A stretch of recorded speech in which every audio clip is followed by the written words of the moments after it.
오늘 말씀의 제목이 게으름에 대하여입니다. 주보를 보시면 제목 게으름에 대하여 다음에 to, 2가 있습니다. 왜일까요? 2019년 6월에 데살로니가 후서 3장 6절에서 15절 말씀을 본문으로 동일하게 게으름에 대하여 라는 제목으로 말씀을 전한 적이 있습니다. 오늘 본문은 우리가 너무도 잘 아는 달란트 비유입니다. 마태복음 강해 때 이미 자세하게 설명드린 적 있는 본문입니다.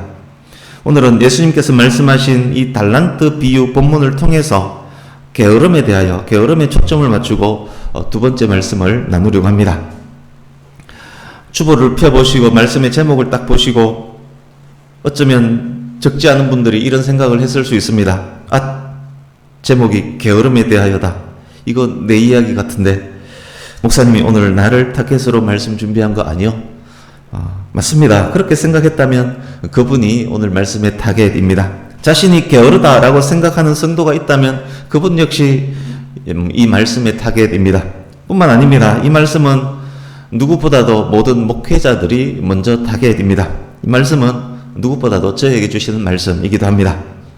그렇습니다. 항상 그렇듯 주일 전해지는 이 말씀은 모든 하나님의 백성에게 주시는 하나님의 말씀입니다. 무더운 여름이 우리를 더욱 게으르게 만들 수 있습니다. 장마가 우리를 더욱 게으르게 만들 수 있습니다. 바이러스 상황이 우리의 게으름을 합리화하는 명분도 될 수가 있습니다. 그러기에 오늘 말씀이 귀하고 중요합니다. 저와 여러분 모두가 이 말씀을 다른 누구도 아닌 나에게 주시는 말씀이라 생각하고 귀 기울이며 은혜 받는 시간 될 수 있기를 바랍니다. 본문에 들어가기 전에 게으름에 대하여 기록된 성경 말씀 중 일부 다 적어보려고 했지만 너무도 많기 때문에 일부만 오늘 확인을 하려고 합니다. 주보에 읽을 말씀 모두를 순서대로 제가 기록을 해 두었습니다. 한 절 한 절 의미를 생각하면서 자세히 읽으며 스스로를 점검하는 시간도 되었으면 좋겠습니다. 먼저 구약 성경에서는 잠언, 다른 말씀은 이제 안 하고 잠언에 기록된 말씀만 기록을 했습니다. 1번 잠언 6장 6절에서 11절을 우리 먼저 같이 읽습니다. 의미를 생각하면서 1번 같이 읽습니다. 시작. 게으른 자여 개미에게 가서 그가 하는 것을 보고 지혜를 얻으라. 개미는 두령도 없고 감독자도 없고 통치자도 없으되 먹을 것을 여름 동안에 예비하며 추수 때에 양식을 모으느니라. 게으른 자여 내가 어느 때까지 누워 있겠느냐? 내가 어느 때에 잠이 깨어 일어나겠느냐? 좀 더 자자, 좀 더 졸자, 손을 모으고 좀 더 누워 있자 하면 내 빈궁이 강도같이 오며 내 곤핍이 군사같이 이러리라. 아멘. 게으른 자를 개미에게서 배워야 할 자로 규정을 합니다. 개미는 누가 잔소리를 하지 않아도 자기 할 일을 척척합니다. 그러나 게으른 자는 잔소리를 아무리 들어도 일하려고 하지 않습니다. 개미는 여름과 추수 때를 압니다. 그러나 게으른 자에게는 모든 계절이 똑같습니다. 게으른 자의 생각은 어떻게 하면 좀 더 잘까? 어떻게 하면 더 오랫동안 누워 있을까? 그것이 전부입니다. 결국 게으른 자에게 빈궁과 곤핍의 위기가 마치 도둑처럼 강도처럼 갑자기 들이닥칠 것입니다. 그때 정신 차린다 할지라도 이미 때는 늦었습니다. 이미 재기불능 상태가 되고 말았습니다. 방금 읽었던 그 말씀이 그런 의미입니다. 이제는 2번으로 표시된 잠언 10장 4절부터 잠언 21장 25절까지 이 말씀들을 연결해서 쭉 같이 읽겠습니다. 의미를 생각하시면서 같이 읽습니다. 시작. 손을 게으르게 놀리는 자는 가난하게 되고 손이 부지런한 자는 부하게 되느니라. 게으른 자는 그 부리는 사람에게 마치 이의 식초 같고 눈의 연기 같으니라.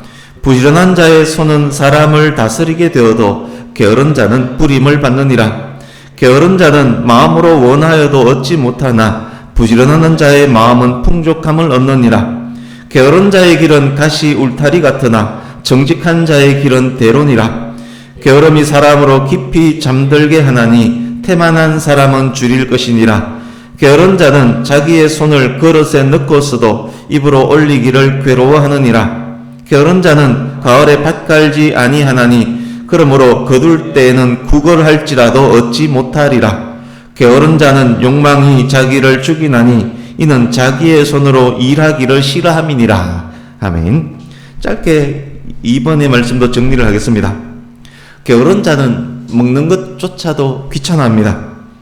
그러니까 그 사람의 음식은 항상 차갑게 식어 있을 수밖에 없습니다. 좋은 음식도 못 먹는다는 이야기입니다. 그러나 무언가를 얻고자 하는 욕망은 강합니다. 게으른 자는 일해야 할 시간에 자기 욕망만 표출합니다. 얻기를 원하지만 그래서 결국 얻는 것은 하나도 없습니다. 게으른 자는 스스로 무엇인가를 하지를 못합니다.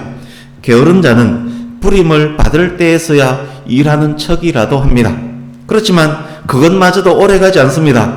고용주에게 있어서 게으른 자는 이에 이빨에 식초 같고 눈에 연기와 같습니다. 고용주에게 무익하고 무용한 자라는 그런 의미입니다.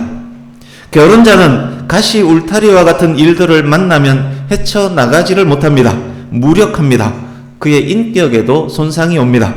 게으른 자의 삶은 가시 울타리의 반복입니다. 결국 가난하게 될 것이고 결국 먹을 것이 없게 됩니다. 구걸을 할지라도 얻지 못하는 그런 상태에 결국 이루고 말 것입니다. 이제 주보에 3번으로 표시된 잠언 22장 13절부터 26장 13절에서 17절까지를 쭉 연결해서 같이 읽겠습니다. 아까 너무 빨리 읽은 것 같아서 조금 천천히 또박또박 읽겠습니다. 같이 읽습니다. 시작.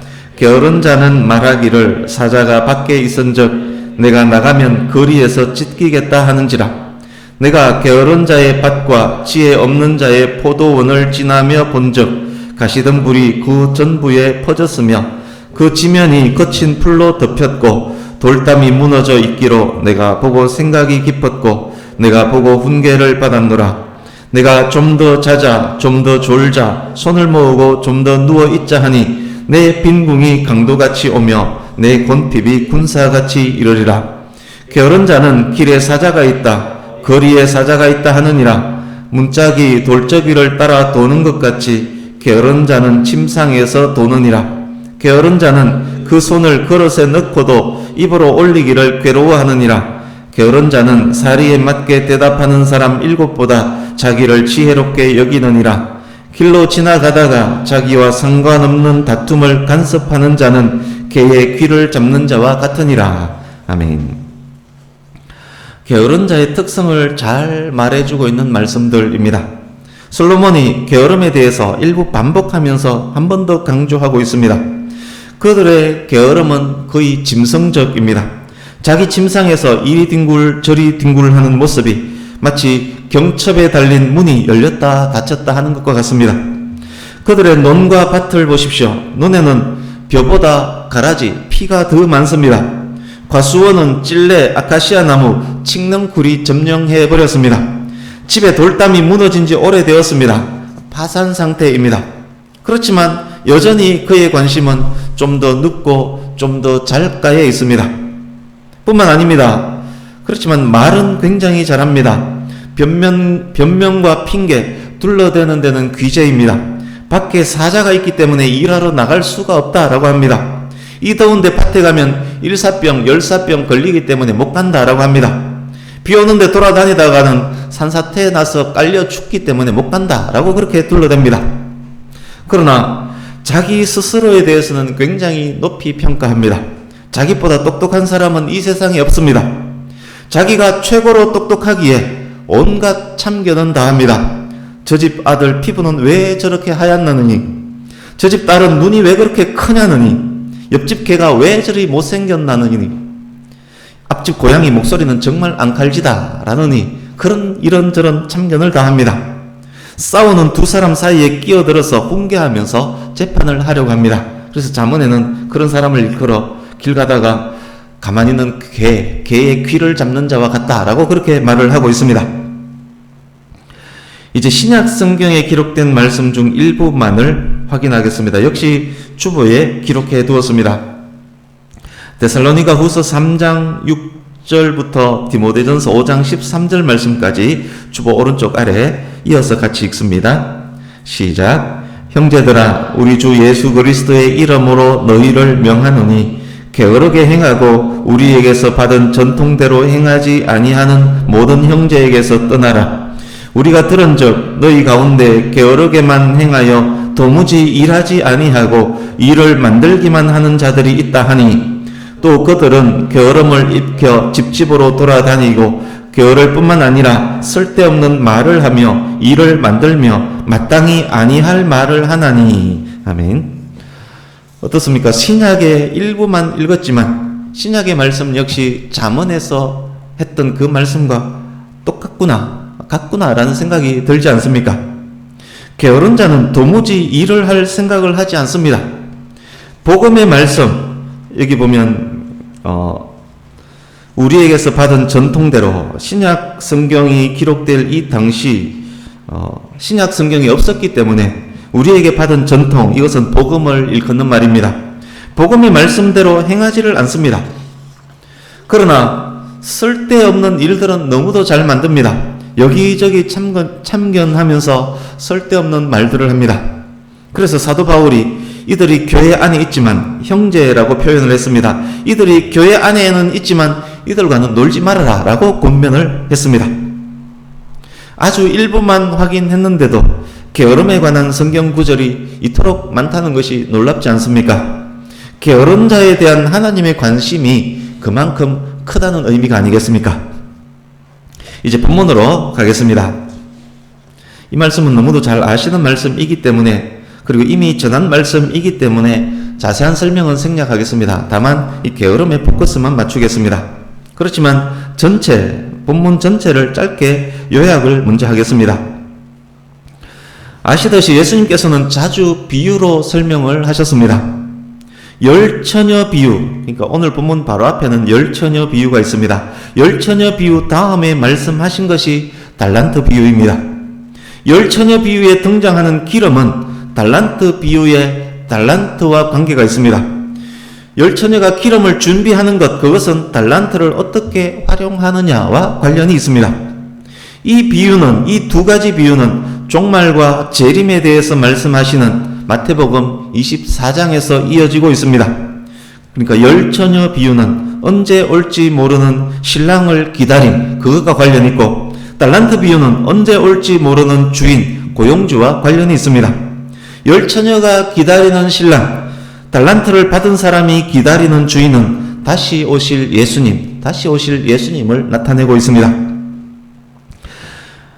본문에서 고용주가 3명의 직원을 채용합니다.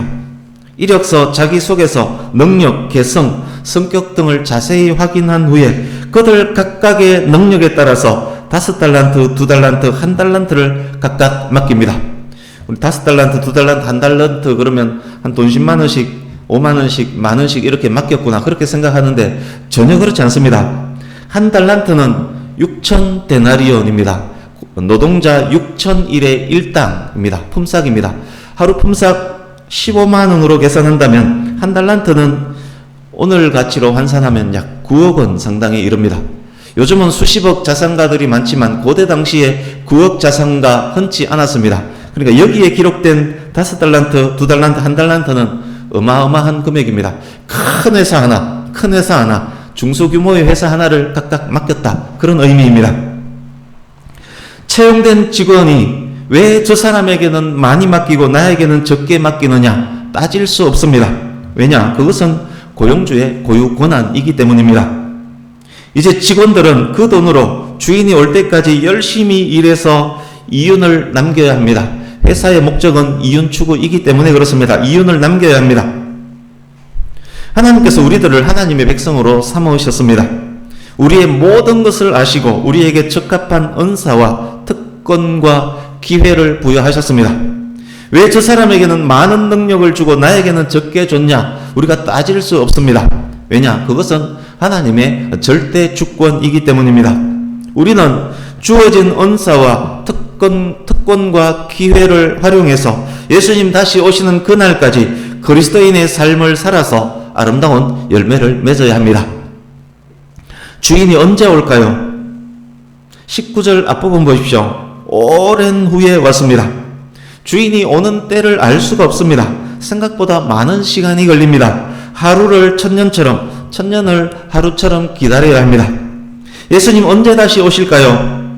예수님 다시 오시는 때는 하나님 아버지 외에는 아무도 알 수가 없습니다. 생각보다 오래 걸립니다. 더디어 보입니다. 그러나 도둑같이 오실 것입니다. 성도는 그 날을, 하루를 천년을 하루처럼 기다려야 할 것입니다. 주인이 이제 돌아와서 무엇을 할까요? 주인이 온다면 이제 무엇을 하겠습니까? 19절 뒷부분 보십시오. 그들과 결산할세. 5달란트, 2달란트, 1달란트를 제대로 사용했는지를 확인하고 결산할 것입니다. 예수님 다시 오시면 모든 성도들은 하나님의 심판대 앞에 서야 할 것입니다. 우리에게 주신 은사, 특권, 기회들을 어떻게 사용했는지를 예수님과 정산해야 할 것입니다. 그곳에서 알곡과 쭉정이, 양과 염소가 구분될 것이고 공적을 불로 태워서 무엇이 남았는지를 확인하게 될 것입니다. 주인이 어떻게 결산하고 결산 결과에 따라 어떤 조치가 내려지는지에 대한 내용이 오늘 본문의 핵심입니다. 5달란트 받았던 자 5달란트 남겼습니다. 2달란트 받았던 자 2달란트 남겼습니다. 주인은 둘 모두에게 똑같은 칭찬을 합니다. 1달란트 받았던 자 하나님께서 주셨던 은사, 특권, 기회들을 땅에 묻어놓고 자신은 오랜 시간 동안 띵가띵가 배짱이처럼 살았습니다. 그는 꾸중듣고 해고당하고 쫓겨나갑니다. 이게 오늘 본문 말씀의 요약입니다. 요약은 이 정도로만 하고 주인과의 결산 부분을 오늘 말씀의 주제와 연결해서 조금 더 확인해 보겠습니다. 21절과 23절을 보십시오. 주인이 5달란트, 2달란트 남겼던 종에게 똑같이 이렇게 칭찬합니다. 착하고 충성된 종아, 네가 적은 일에 충성하였으면 내가 많은 것을 내게 맡기리니 내 주인의 즐거움에 참여할지어다. 하나님께서 주신 은사, 기회, 특권들을 착하고 충성되이 사용했기 때문에 하나님께서 기뻐하십니다. 이들이 하나님께 영광을 올려드린 것입니다. 영광 받으신 하나님께서 어떤 후속 조치를 하십니까? 잘했으니 더 많은 것, 더 큰 것을 맡겨주십니다. 왜 그럴까요? 착하고 충성된 그들이기 때문에 더 많이 맡기면 더 많이 남기게 될 것입니다. 그때 하나님의 기쁨은 더 커질 것입니다. 그들을 통해서 더 큰 영광 받기를 원하셨기 때문에 착하고 충성된 그들에게 더 많은 것을 맡기는 것입니다. 이제 꾸지람 들었던 종의 경우를 보겠습니다. 특이한 것 있습니다. 칭찬받았던 두 사람보다 꾸중 들었던 한 사람의 이야기가 훨씬 더 길게 기록이 되었습니다. 왜 그러겠습니까? 칭찬받은 자를 통해서 주시는 메시지 못지않게 꾸중 듣는 자를 통해서 주시고자 하는 경고의 메시지도 중요하기 때문일 것입니다. 또 다른 이유가 있습니다. 칭찬은 보통 짧게 끝이 납니다. 칭찬받은 사람의 리액션과 답변도 짧습니다. 감사합니다. 더 열심히 하겠습니다. 그렇게 하면 끝이 납니다. 그러나 꾸중은 다릅니다. 꾸중은 길어집니다. 뿐만 아닙니다. 꾸중 듣는 자에게서 핑계와 변명들이 쏟아져 나옵니다. 그래서 성경의 귀중한 지면이 꾸중 듣는 자에게 지금 더 많이 할당이 되었습니다. 1달란트를 땅에 묻어두었던 자가 무엇이라고 꾸중 듣는지 보십시오. 악하고 게으른 종아, 내가 이런 사람인 줄 알았다고 넌 나를 몰라도 너무 모르는구나. 설사 네가 나에 대해서 알고 있던 것이 맞았다 하더라도 넌 이렇게 했었어야 돼. 네가 하는 말은 변명일 뿐이야. 네게 있는 그 1달란트 빼앗아서 10달란트 가진 자에게 준다. 너는 무익하고 무용한 종이다. 너 나가. 너는 이제 나와 함께 할 수 없어. 칭찬과 꾸지람의 핵심 단어들을 한번 비교 확인해 보겠습니다. 칭찬의 핵심 단어는 착하고 충성된 종아입니다. 꾸지람의 핵심 단어는 악하고 게으른 종아입니다.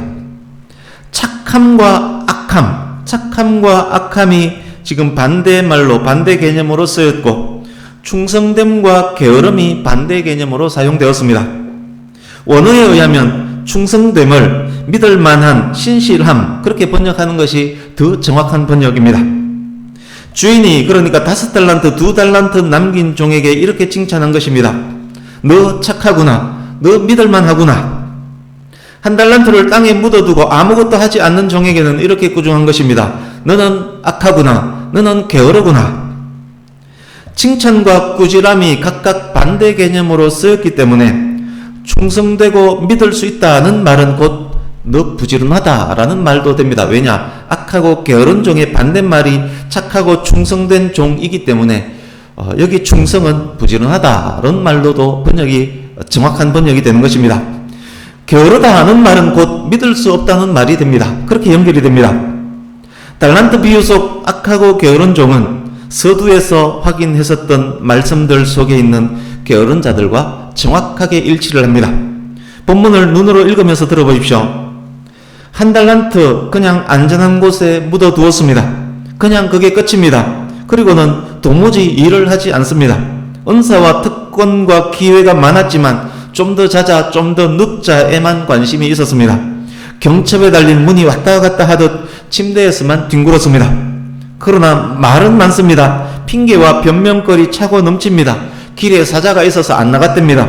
심지 않은 데서도 거두고 해치지 않은 데서도 모으는 능력이 주인에게 있기 때문에 아무것도 안 했답니다. 주인이 무서운 사람이라서 행여 실수하면 많이 혼날 것 같아서 안 했답니다. 하나님은 전지전능하시고 모든 것을 합력해서 선을 이루는 분이기 때문에 하지 않아도 되는 줄 알았다라고 합니다. 주인이 없는 동안 이 사람이 어떻게 지냈을지를 한번 상상해 보십시오. 빈둥빈둥 놀면서 눈에 피가 무성하건 말건 담벼락이 무너졌건 말건 침대에서 뒹굴었을 것입니다. 그 긴 세월 뒷짐지고 왔다 갔다 하면서 동네 사람에게 이런저런 참견 다 하면서 돌아다녔을 것입니다. 세상에 자기보다 더 똑똑한 사람 없는 줄 알았을 것입니다. 자기에게 잔소리하며 감독하는 사람도 없겠다. 1달란트는 땅속에 안전하게 보관되어 있겠다. 월급 꼬박꼬박 나오겠다. 그래서 그냥 그렇게 삽니다. 주인에게 있어서 이 종은 어떤 사람입니까? 이에 식초 같고 이를 상하게 하는 식초와 같고 눈을 따갑게 하는 눈의 연기와 같은 사람입니다. 어떤 도움도 어떤 효용가치도 없는 무익하고 무용한 종이었습니다. 결국 어떻게 됩니까? 주인이 말합니다. 너는 누군가가 너를 다스리지 않으면 안 되는구나. 너는 스스로 할 수 없구나. 너는 지배를 받아야만 돼. 부지런한 자의 손은 사람을 다스리게 되어도 게으른 자는 부림을 받을 것이다.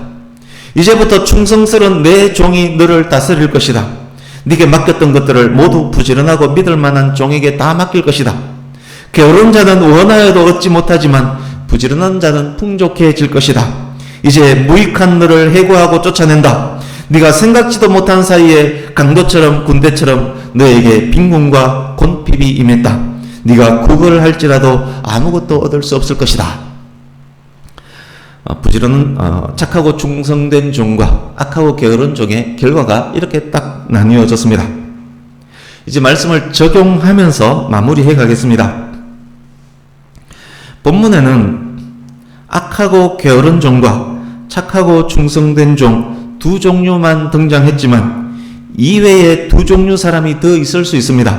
누구냐? 하나는 착하고 게으른 종이고 다른 하나는 악하고 충성된 종일 것입니다.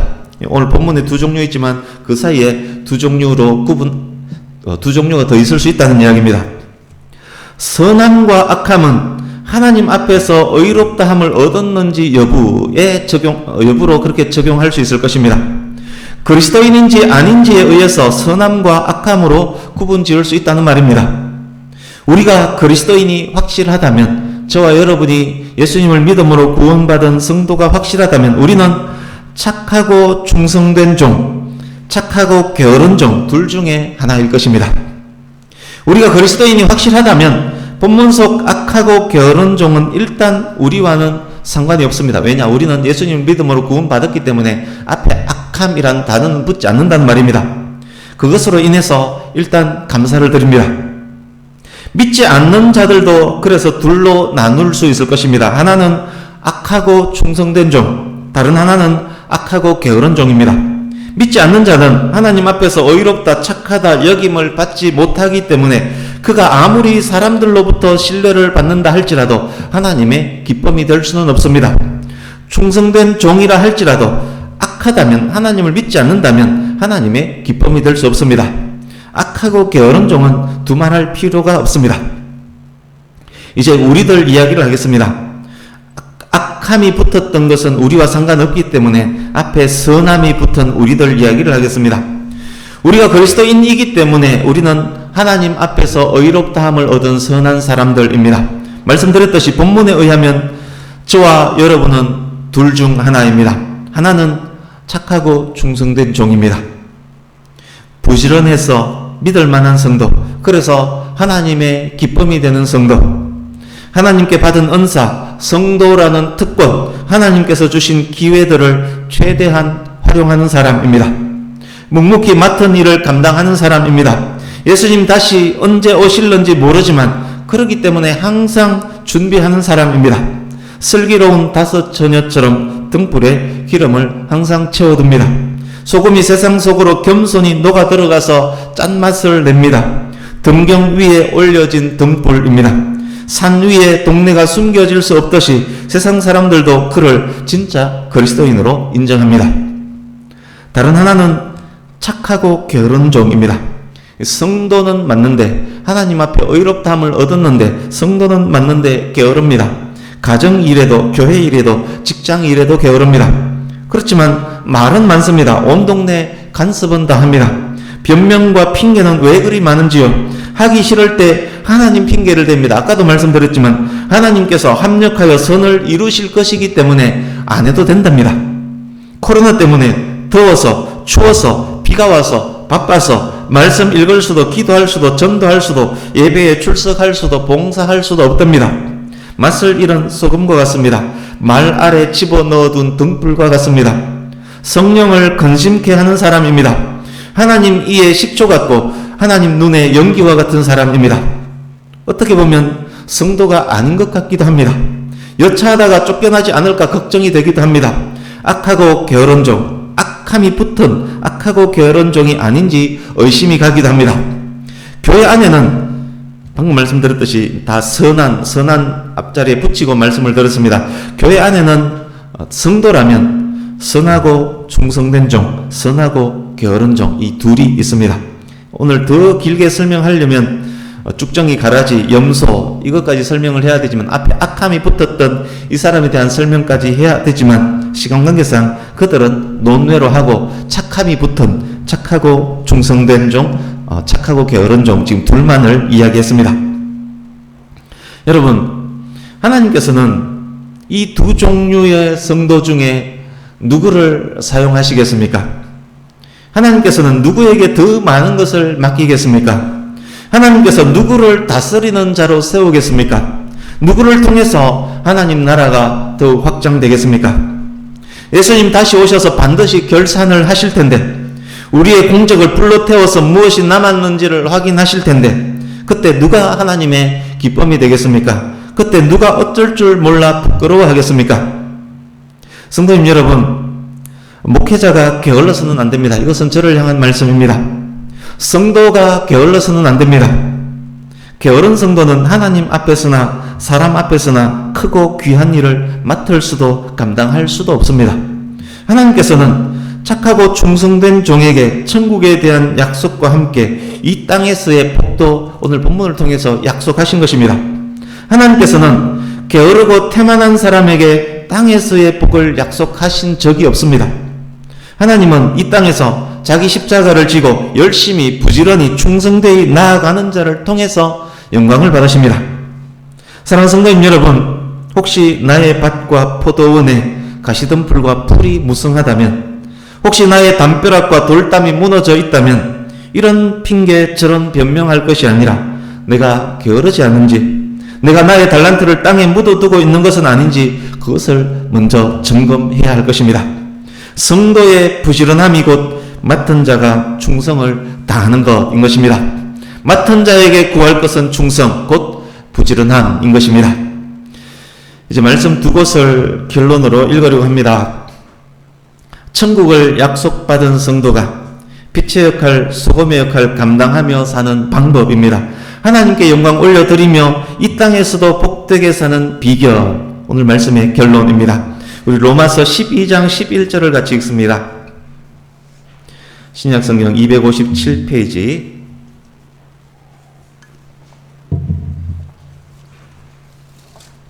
로마서 12장 11절 같이 읽습니다. 시작. 부지런하여 게으르지 말고 열심을 품고 주를 섬기라. 아멘. 한 번 더 읽겠습니다. 시작. 부지런하여 게으르지 말고 열심을 품고 주를 섬기라. 이제 히브리서 6장으로 갑니다. 히브리서 6장 11절 12절을 같이 읽습니다. 히브리서 6장 11절 12절 신약 358페이지. 신약 358페이지 히브리서 6장 11, 12절 같이 읽습니다. 시작. 우리가 간절히 원하는 것은 너희 각 사람이 동일한 부지런함을 나타내어 끝까지 소망의 풍성함에 이르러 게으르지 아니하고 믿음과 오래 참음으로 말미암아 약속들을 기업으로 받는 자들을 본받는 자 되게 하려는 것이니라. 아멘. 이렇게 살면 천국 약속뿐만 아니라 이 땅에서의 복도 하나님께서 주십니다. 지금 읽은 두 말씀이 바로 그 말씀입니다. 말씀을 마칩니다. 우리에게 있는 은사, 기회, 특권들을 선용해서 예수님 다시 오시는 그날에 잘하였도다 착하고 충성된 종아 내 주인의 즐거움에 참여할지어다. 잘하였도다 착하고 부지런한 종아 내 주인의 약속들을 기업으로 받을지어다. 그렇게 칭찬받는 저와 여러분 모두가 될 수 있기를 예수님 이름으로 축복합니다. 아멘. 기도하겠습니다.